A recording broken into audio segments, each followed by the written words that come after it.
14వ అధ్యాయం ఇది త్రిగుణాలకు సంబంధించింది. చాలా ముఖ్యమైనది ఇది త్రిగుణాలు. ఎందుకంటే మన యొక్క కార్యాలన్నీ కూడా త్రిగుణాల అధీనంలోనే జరుగుతూ ఉంటాయి. అంటే రజోగుణం, తమోగుణం, సత్వగుణం. వాటి ద్వారా ప్రేరేపించబడి అంటే అవి ఒక గుణం అంటే తాళ్ళు అన్నమాట. గుణం అంటే ఒకానొక అర్థం తాడు అని. అంటే మనకు కనపడకుండా తాళ్ల వలె మన పైన ప్రభావితం చూపుతూ మనల్ని ప్రేరేపిస్తూ ఉంటాయి రకరకాల కార్యాలు చేయడానికి. ఆ తాళ్ళు ఎలా పనిచేస్తూ ఉంటాయంటే మన యొక్క కర్మ అనుసారంగా అవి పనిచేస్తూ ఉంటాయి. మన పూర్వజన్మ ఏదైతే పాపం పుణ్యం చేశామో దాని అనుగుణంగా ఇప్పుడు ఏం చెయ్యాలో వాటికి ఈ గుణాలు అనేవి ప్రేరేపిస్తూ ఉంటాయి అన్నమాట. అంతేగాని ప్రత్యేకంగా మన పైన ఏదో బలవంతంగా అవి మనల్ని ఏదో నడిపించవు. కాబట్టి ఏంటంటే మనం అర్థం చేసుకోవాల్సింది మన యొక్క స్థితికి కారణం భగవంతుడు కానీ లేదా ఇంకెవరో కాదు, మనమే మన యొక్క ప్రస్తుత స్థితికి కారణం. కాబట్టి మన చేతుల్లోనే ఉందని మన జీవితం అని చెప్పుకోవచ్చు ఒక విధంగా. అంటే స్వతంత్రం ఉంది మనకి. అయితే ఈ మూడు గుణాలు మనల్ని ఈ, కట్టేస్తూ ఉంటాయి. ఎలా కట్టేస్తాయనే చూద్దాం.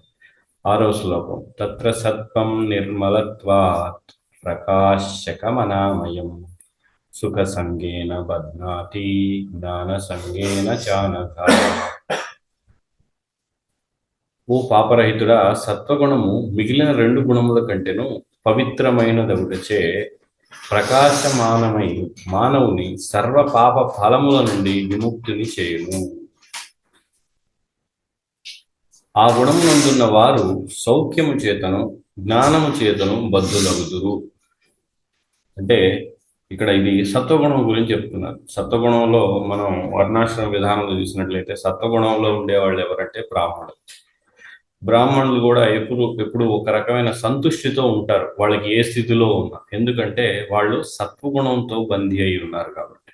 అంటే ఇంకా చెప్పాలంటే ఈ సత్వగుణం ఎలాంటిదంటే భౌతికమైన దుఃఖాలు ఏవైతే ఉన్నాయో, అంటే శారీరక దుఃఖాలు, రకరకాల రోగాలు, ఇవన్నీ కూడా చాలా తక్కువగా ఉంటాయి వాళ్ళ పైన. దాదాపుగా ఉండవని చెప్పుకోవచ్చు అనమాట సత్వగుణంలో ఉండేవాళ్ళకి. ఎందుకంటే వాళ్ళు సత్వగుణంలో తినే ఆహారం ఏమిటి? సత్వగుణం తినే ఆహారం పాలు, పండ్లు, రకరకాల కాయగూరలు, ఆకుకూరలు, ఇటువంటివి అన్నమాట. వాళ్ళు విపరీతమైన మసాలాలు, విపరీతమైన అవి ఇవి ఇవి అంతా కారాలు, ఇక రకరకాల జీవులు తినడం ఇలాంటివి ఏమి ఉండవు. ఇంకా వాళ్ళ యొక్క వ్యవహారం కూడా ఉదయాన్నే సూర్యోదయం ముందలే నిద్ర లేకపోవడం, ఇటువంటివన్నీ కూడా ఈ సత్వగుణంలో ఉన్నవారు చేస్తూ ఉంటారు. కాబట్టి వాళ్ళ జీవితం ఒక క్రమ పద్ధతిలో ఉంటుంది, సత్వగుణంలో ఉన్న వాళ్ళ యొక్క జీవితం. కాబట్టి ఆ క్రమ పద్ధతిలో వాళ్ళకన్నీ కూడా సాఫీగా సజావుగా అన్ని కొనసాగుతూ ఉంటాయి. వాళ్ళకి ఇంక వేరే ఏదో ముఖ్యంగా ఇంకా చెప్పాలంటే సత్వగుణంలో ఉన్న వాళ్ళు విపరీతమైన కోరికలు కూడా ఉండవు. అది సాధించాలి, ఇది సాధించాలి, ఏదేదో చేసేయాలని కోరికలు కూడా చాలా తక్కువగా ఉంటాయి. అలాని ఉండవని కాదు, ఉండొచ్చు. కానీ మంచి కోరికలు కూడా ఉంటాయి అన్నమాట. వాళ్ళు మంచివంటే ఏదైనా జనానికి సేవ చేయడం ఇట్లాంటివి, లేదా మంచి చేయాలి, నలుగురికి నీతిగా ఉండాలి, నియమంగా ఉండాలి, ఇట్లాంటివి ఉంటాయి.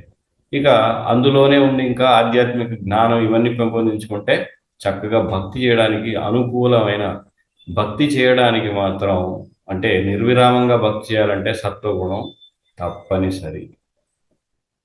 అందుకే ఎందుకు ఇక్కడ ఏమంటున్నారు? మిగిలిన గుణాల కంటే కూడా కంటేను పవిత్రం ఒకటి ప్రకాశమానమై మిగిలిన రెండిటి కంటే కూడా ఇది పవిత్రం. ఎందుకు? రజోగుణం తమోగుణం కంటే కూడా ఉన్నతమైంది. ఈ మూడు గుణాల్లో కూడా మంచిది ఏది, మనకి ఉపయోగపడేది ఎందులో ఉండడం మంచిది అని ఎవరైనా అడిగితే సత్వగుణం. కానీ సత్వగుణం కూడా భౌతికమైనదే, ఇది ఆధ్యాత్మికమైనది ఏమి కాదు. అక్కడ ఉన్నంత మాత్రాన మనకి మొత్తం భక్తిలో ఏకదాటికి ఒకేసారి సత్వగుణంలో ఉంటే వైకుంఠం వెళ్ళిపోము.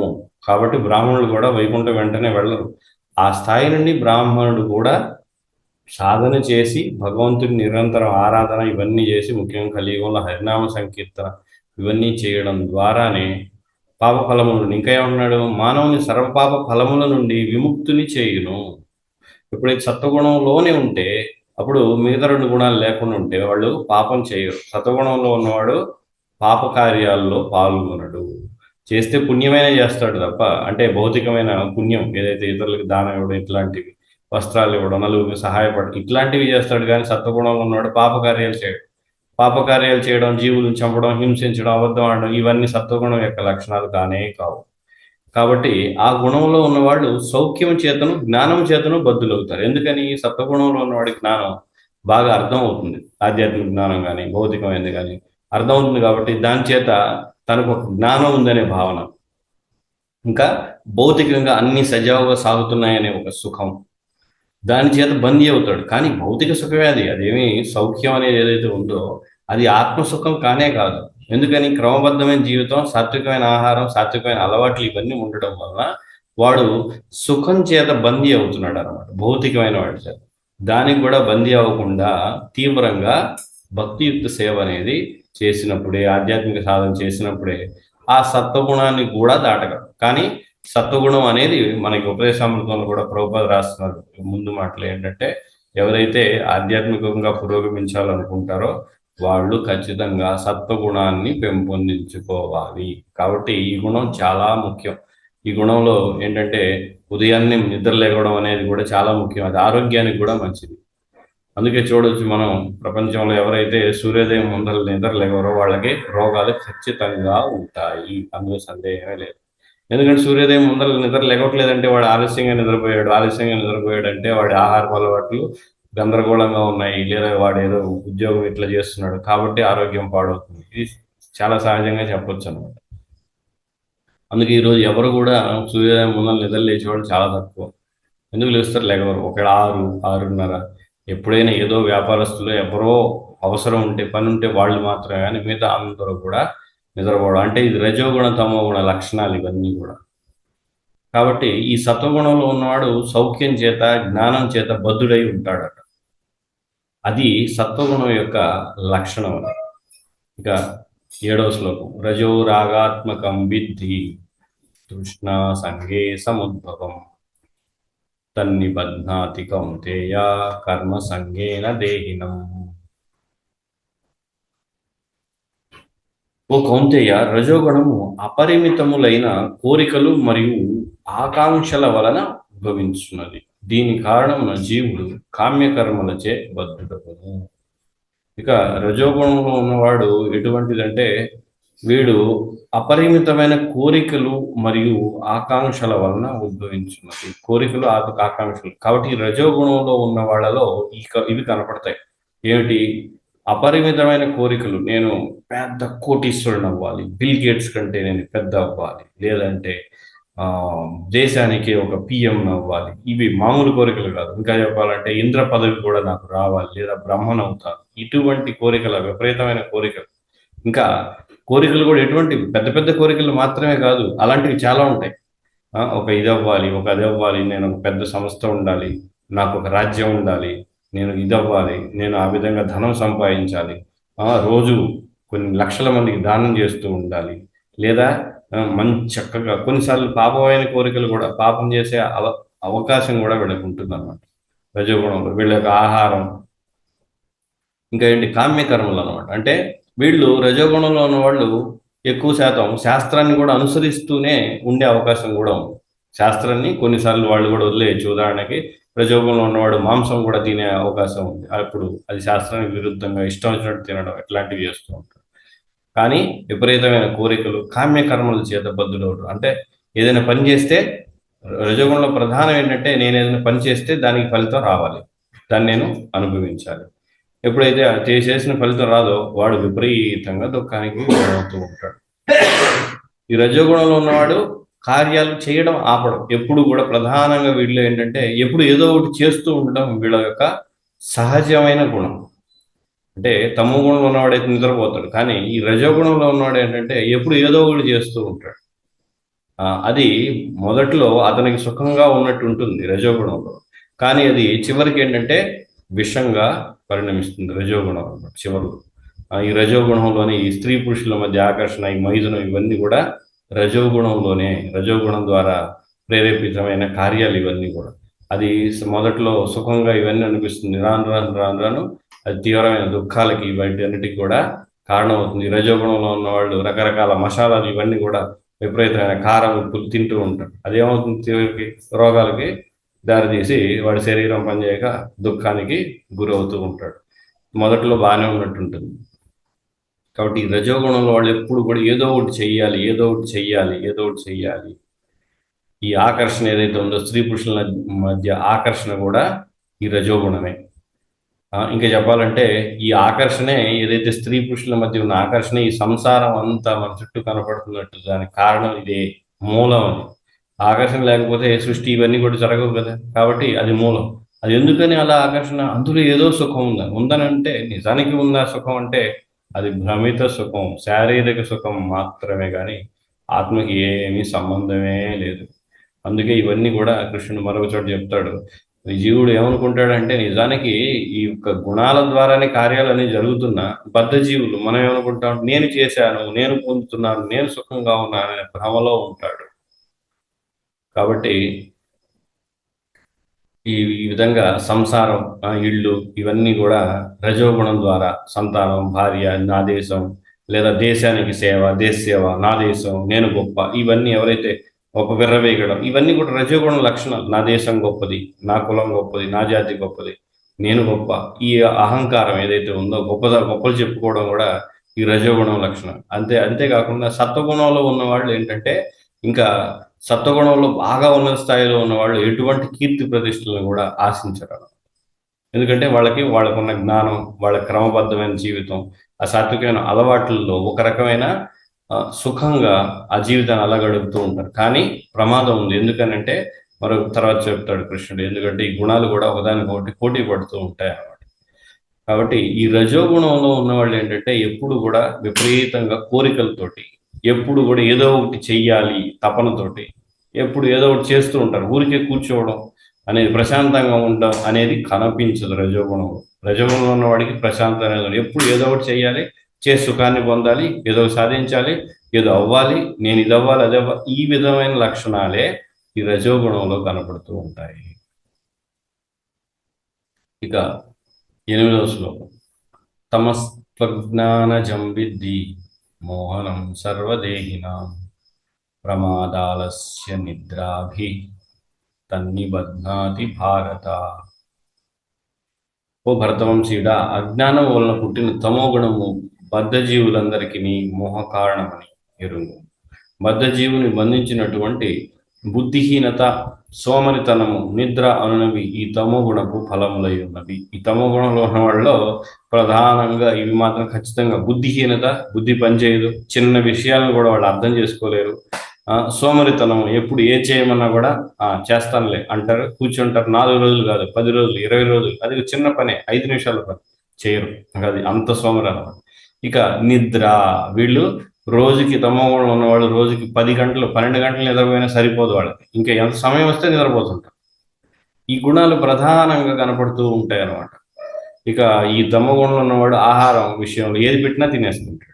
ఎందుకంటే వాడికి విచక్షణ ఏం పనిచేయదు, అది ఇదని ఏది పెట్టినా తినడం, నిద్రపోవడం, సోమరితనం, బుద్ధి పనిచేయదు. కాబట్టి వీళ్ళ యొక్క లక్షణాలు, తమోగుణం యొక్క లక్షణాలు ఇవి.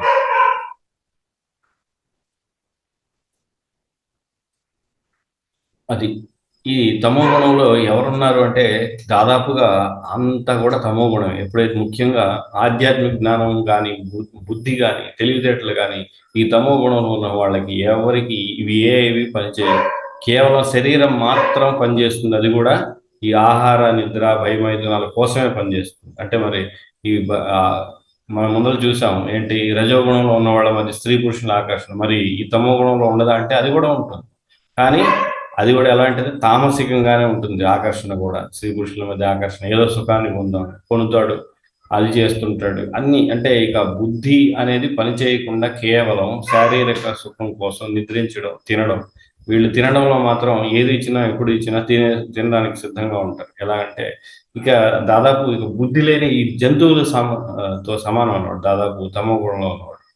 ఎందుకంటే వాళ్ళకి ఏమి ఉండదు. కనీసం రజోగుణంలో ఉన్నవాడైతే ఏదైనా చెయ్యాలి, సాధించాలి అనేటువంటి ఒక కోరిక అనేది, కామ్యకర్మల వాడే, కామంతో కోరికలు సాధించడం తప్ప. కానీ తమో గుణంలో అయితే ఏం ఉండదు వీడికి, పూర్తిగా అజ్ఞానమే, ఏమి పనిచేయదు అన్నమాట. జ్ఞానం ఉండదు, బుద్ధి పనిచేయదు, ఏమి పనిచేయదు. పూర్తిగా తమో గుణం అంటే ఇక తమస్సు అంటే అంధకారం అని కూడా, చీకటి అని అంటే వీళ్ళకి అందుకే చీకటి, కాబట్టి చీకటిలో చేసే నిద్ర, కాబట్టి వీళ్ళకి నిద్ర కూడా ఎక్కువ అన్నమాట. ఇక 9వ శ్లోకం. సత్వం సుఖే సంజయతి రజ కర్మణి భారత జ్ఞానమావృత్యతు తమః ప్రమాదే సంజయత్యుత.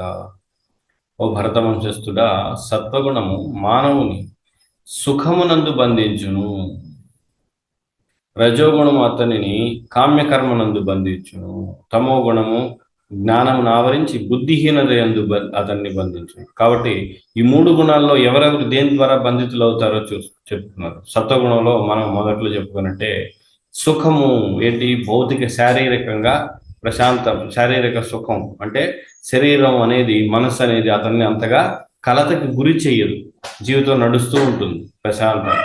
కాబట్టి ఈ ప్రశాంతంగా శారీరక మానసిక అనేటువంటి ఇబ్బందులు లేకపోవడం అనేది, ఇబ్బందులు లేవే కానీ ఆత్మసుఖం అనేది లేదు అతనికి.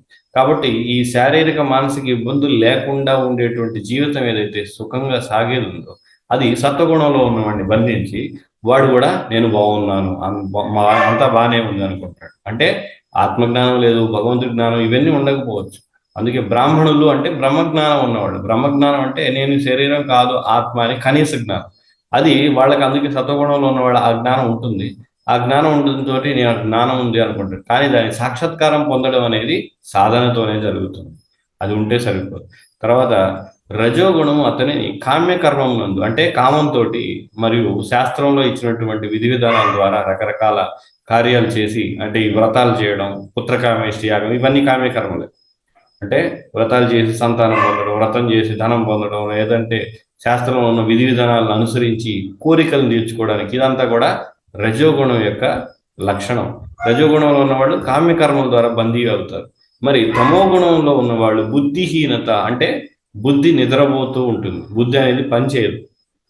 అరే ఈ పని నేను చేయొచ్చా చేయకూడదా, చేస్తే ఏమిటి పర్యవసానం, ఇది వాళ్ళలో ఉండదు. బుద్ధి పనిచేస్తేనే కదా ఏది సక్రమమైంది ఏది సక్రమం కాదు, ఏది చేయొచ్చు ఏది చేయకూడదు, ఇది మంచిదా కాదా చెడ్డదా, నాకు నష్టం వస్తుందా, ఈ ఆలోచన అనేది ఉండదు వాళ్ళు. అందుకే బుద్ధిహీన ద్వారా వాళ్ళు పూర్తిగా తమో గుణంలో ఉన్న వాళ్ళు బందీ అవుతారు అన్నమాట. బుద్ధిహీనత ద్వారా వాళ్ళు బంధించబడతారు. వీళ్ళందరూ ఎక్కడ బందీ అవుతున్నారు? సంసారంలో బంధించబడుతున్నారు. ఈ విశ్వంలో బ్రహ్మలోకం నుండి పాతాళ లోకం వరకు అందరూ కూడా. ఎందుకంటే బ్రహ్మలోకంలో బ్రహ్మ దేని ద్వారా పూర్తిగా సత్వగుణంలోనే ఉంటాడు. అది భౌతికమైంది, పూర్తిగా సత్వగుణం కానీ భౌతికం. అతనిలో రజోగుణ తమో గుణ ప్రభావం చాలా ఎప్పుడో కనపడతాయి, అరుదు. ఎందుకని ఈ సంసారంలో ఇవి ఎప్పుడు పోటీ పడుతూ ఉంటాయి, అప్పుడప్పుడు వాటికి లోనయ్యే అవకాశం ఉంది. కానీ సత్వగుణంలోనే బ్రహ్మలోకంలో ఉన్న వాళ్ళు ఉంటారు. ఇక తర్వాత ఇంకా చెప్పాలంటే దేవతలు కూడా సత్వగుణం ఎక్కువగా ఉంటుంది, కానీ కొన్నిసార్లు వాళ్ళు రజోగుణం కనిపించే అవకాశం. అంటే రకరకాల ఇంద్రియ భోగం, స్త్రీ పురుషుల మధ్య మైదునం, ఇటువంటివి చక్కగా సురాపానం, ఇవన్నీ కూడా వాళ్ళలో కొన్నిసార్లు కనపడేది. ఇక భూమి మీద ఉన్న వాళ్ళు ఎక్కువ కూడా రజోగుణానికి ప్రభావితులే. మనం ఇప్పుడు కూడా కామ్యకర్మలు చేయడానికి, అందుకే మనం చూడవచ్చు భూమి మీద ఉన్నవాళ్ళు భూలోకంలో. ఎందుకంటే ఊర్ధ్వే గచ్చంతి సత్వస్థ మధ్యే తిష్టంతి రాజస అని మరో చోట కృష్ణుడు చెప్తున్నాడు.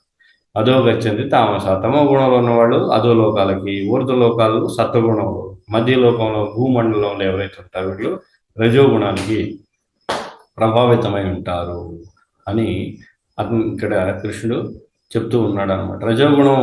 రజోగుణం అతన్ని కామ్యకర్మలు. మరి తమో గుణం బుద్ధిహీనత ఎందు, వాడికి బుద్ధి పని చేయదు.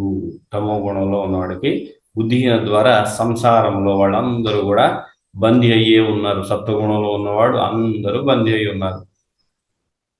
ఇక 10వ శ్లోకం, రజస్తమశ్చావిభూయ సత్వం భవతి భారత, రాజసత్వం తమశ్చైవ తమస్సత్వం రజస్తథా.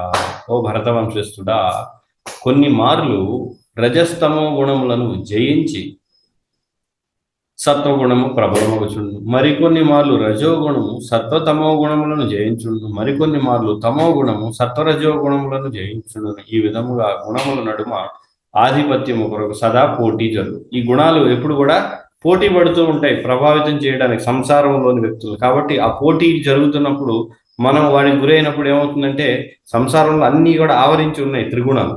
మన ప్రాంతంలో వెళ్ళినప్పుడు కొన్నిసార్లు అవి పోటీ పడుతున్నప్పుడు మనం అక్కడ ఉంటే మన మీద ప్రభావం చూపించి మనం కొన్నిసార్లు సత్వగుణంలో ఉన్నా కూడా, ఎందుకంటే ఉదాహరణకి మనం ఎక్కడో ఏదో మన సత్వగుణంలో అంతా బాగానే ఉంది, ఎవడో వచ్చేసి ఏదో ఊరికి అరుస్తుంటాడు, మనం వెంటనే నన్ను అరుస్తున్నాడు అని ఒక అహంకారం వచ్చేసి వెంటనే మనం కూడా అరవడం. అంటే ఏంటి, సత్వగుణం ఉన్న వ్యక్తి కాస్త వెంటనే అరవడం, అది రజోగుణానికి లోనై నేను గొప్పని నేను గొప్పని పోట్లాడడం అనేది సహజంగా వస్తుంది అనమాట. అది ఆ విధంగా పోటీ అనేది ఎప్పుడు జరుగుతూ ఉంటుంది. అదే మనం చూసినట్లయితే ఎంత తామసికంగా రాజసికంగా ఉన్న వ్యక్తి అయినా ఒక మందిరం మంచి సాత్వికమైన ప్రదేశం వెళ్ళినప్పుడు చాలా బాగుంది, ప్రశాంతంగా భలే ఉందని అనిపిస్తుంది వాడు. ఎందుకంటే ఆ వాతావరణం, ఆ విధమైన ప్రభావం, ఇవన్నీ కూడా ఎందుకంటే ప్రదేశాలు, కాలము, చివరికి మన యొక్క భక్తి కూడా 3 స్థాయిల్లో ఉంటుంది. తమోగుణ భక్తి, రజోగుణ భక్తి, సాత్వికమైన భక్తి. సాత్వికమైన భక్తి అంటే ఏంటి? అంటే ఎటువంటి కోరికలు లేకుండా భక్తి, భగవంతుడి కోసం ఈ విధంగా. రజోగుణం అంటే కోరికలతోటి ఇది కావాలి అది కావాలని ఆశించి నేను భక్తి చేస్తే ఇది వస్తుందని. ఇక తమో గుణ భక్తి అంటే ఏమీ తెలియదు, ఏదో చెయ్యాలి కాబట్టి, చేస్తే మంచిదన్నారు కాబట్టి, అది ఎందుకో తెలియదు, ఏమిటో తెలియదు, చేస్తే మంచి చేస్తున్నాం అంతే.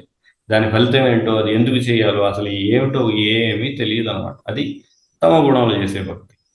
భక్తి చేస్తున్నాం, ఎందుకు చేస్తాం తెలియదు. కానీ రజోగుణంలో అదిగో పలానా నాకు కోరికలు తీరుతాయి, ఇది చేస్తే మంచిదన్నారు, నాకు మంచి జరుగుతుంది, ఏం మంచి ధనం వస్తుంది, మంచి భార్య వస్తుంది, లేదా మంచి భర్త, ఈ విధంగా. సత్వగుణంలో అంటే ఇక ఈ కోరికలను లేకుండా సంసారం నుంచి బయటపడాలి, ముక్తి, దీనికోసం చేసేటువంటిది సత్వగుణంలో చేసే భక్తి. కాబట్టి మన యొక్క కార్యాలు, మన యొక్క వేష, మన యొక్క భాష, మన యొక్క ఆలోచనలు, మన మాటలు, ఇవన్నీ కూడా గుణాల్లో ఉంటాయి. ప్రతిదీ కూడా గుణాల యొక్క ప్రభావం అన్ని చోట్ల ఉంది. అందుకే చెప్తున్నాను ఏంటంటే ఇది చాలా చాలా ముఖ్యమైన అధ్యాయం ఇది. ఈ గుణాలు, త్రిగుణాలు అనేది ఇది చాలా ముఖ్యంగా మనం అర్థం చేసుకోవాలి. మరియు మనం ఈ తమో గుణం నుంచి రజోగుణానికి, రజోగుణం నుంచి సత్వగుణానికి చేరుకోవడానికి ప్రయత్నం అనేది మనం చేస్తే తప్ప బయటపడే అవకాశం అనేది లేదు. కానీ ఇది అంత తేలికైన విషయం కాదు. ముఖ్యంగా తమో గుణంలో నుంచి సత్వగుణకు వెళ్ళడానికి చాలా కష్టం. ఎందుకంటే తమస్సు అంటే పూర్తిగా అజ్ఞానం వాడిని మేలుకొల్పాలి మొదట. అందుకే మనం ఇక్కడ ఎవరైనా మందిరానికి రాగానే వెంటనే జపం ఎందుకు చేయలేరంటే ఈ గుణాల యొక్క ప్రభావమే. జపం చేయడానికి సత్వగుణం కావాలి, కూర్చొని జపం చేయాలి, మనసు దాని మీద నిగ్రహం పెట్టాలి. ఎందుకంటే 2 గంటలు 3 గంటలు జపం చేయాలి, ఎక్కడ కుదురుతుంది? కుదరదు. కాబట్టి ఈ గుణాలు అనేవి ఎప్పుడు కూడా ఒకదానికొకటి పోటీ పడుతూ ఉంటాయి, వాటికి లోనయ్యే అవకాశం ఉంది. కనుక ఎప్పుడు నిరంతరం మనలో సత్వగుణాన్ని కొనసాగించడానికి ప్రయత్నం అనేది మనం చేయాలి. అటువంటి అలవాట్లను మనం పెంపొందించుకోవాలి. సత్వగుణంలో ఉన్న అలవాట్లు, ఆహారం చెప్పుకున్నాం కదా, ఆహారం, అదేవిధంగా ఉదయాన్నే లెగవడం, సాత్వికంగా మాట్లాడడం, అంటే ఈ బూతులు లేదా పిచ్చి పిచ్చి వాక్యాలు లేదా అందరి గురించి ఎట్లా అంటే అట్లా మాట్లాడడం, ఇవన్నీ ఏంటంటే రజోగుణ తమో గుణంలో ఉంటుంటాయి. ఈ విధంగా మన యొక్క అన్ని కూడా శుద్ధంగా ఉండాలంటే మన అలవాట్లు కూడా చాలా చక్కగా సాత్వికమైన అలవాట్లు ఉంటే అప్పుడు ఆ స్థాయిలో భక్తిత్వ సేవ అనేది చాలా సులభం అవుతుంది. కాబట్టి దాన్ని పెంపొందించుకోవడానికి మనం ప్రయత్నం చేయాలి. హరే కృష్ణ. ఇంకా ఈ గుణాల గురించి చాలా చెప్పొచ్చు, ఇంకా రాబోయే శ్లోకాలు ఇంకా ఉన్నాయి. హరే కృష్ణ. ఎవరికైనా ప్రశ్నలు ఉంటే అడగచ్చు. ఇప్పుడు ఒక మామూలుగా మన మన ఉద్యోగం గురించి కానివ్వండి, లేకపోతే అంటే ఎవరన్నా మా జాబ్ గురించి కానివ్వండి, లేకపోతే మన ఆరోగ్యరీత్యా గురించి కానివ్వండి, లేకపోతే ఇంటి సమస్యల గురించి కానీ ఈ రకంగా ఎప్పుడు సతమతం అవుతూ ఉంటుంటే వాళ్ళు ఇప్పుడు దేనిలో ఉన్నట్టు రోజు మేము జనరల్ గా మా గృహస్థులకి ఇది ఎక్కువ మైండ్ ని బాగా స్ట్రెస్ ఇస్తా ఉంటాయి.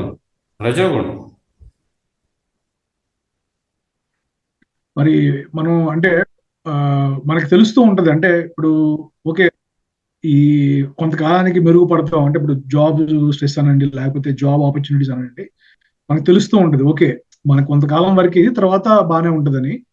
అయితే ఈ గ్యాప్ లో టైం వేస్ట్ అయిపోతా ఉంటది, ఎక్కువ వరీ అవుతుంది. మాకు జనరల్ గా జరిగేది ఇది. లేకపోతే ఫైనాన్షియల్ గా ఒక్కోసారి బాగా విపరీతమైన ప్రెజర్స్ ఉంటాయి అనమాట. మనకు తెలుస్తుంటది ఓకే 1 సంవత్సరం 2 ఏళ్ల వరకు ఉంటది ఇది, ఆ తర్వాత ఓవర్కమ్ అవ్వచ్చు అని. అక్కడ జ్ఞానంగా అంటే ఇంటలెక్చువల్ గా ఆలోచిస్తే బుద్ధి అక్కడ పనిచేస్తుంటది, కానీ నిరంతరం ఒక స్ట్రెస్ లో ఉంటాం అనమాట. దాన్ని ఎలా ఓవర్కమ్ కావాలి? దీన్ని ఓవర్కమ్ అయ్యేది ఏం లేదు, ఎవరు ఓవర్కమ్ అవ్వలేరు. ఎందుకంటే మనం ఎప్పుడూ ఆందోళన పూరితమైన వాతావరణంలోకి మనం వెళ్ళి ఆందోళన లేకుండా ఉండాలని ఆలోచించడం అనేది పిచ్చిది.